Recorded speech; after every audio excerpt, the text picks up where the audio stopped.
Halo bos, selamat petang saya Abang Pang. Hari ini kita kedai ada baru punya stok mari. Baru turun lori saja. Tahun 2017 BMW S5 2.0 M Sport tak silap ai. Okey, harga jual 57,800 kereta ni.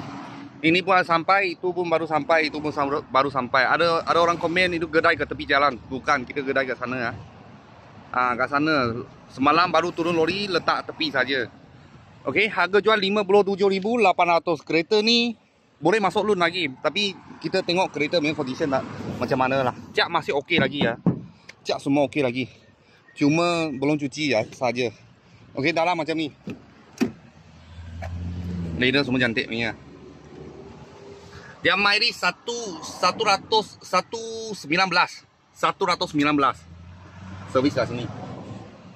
Okey, tadi saya ada start. Aircon ada sejuk, condition baik. Ini kereta sunroof ada function lah.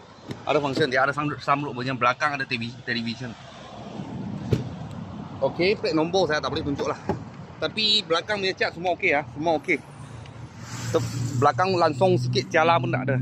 Harga jual 57,800. Harga ni belum buat apa barang belum buat apa barang.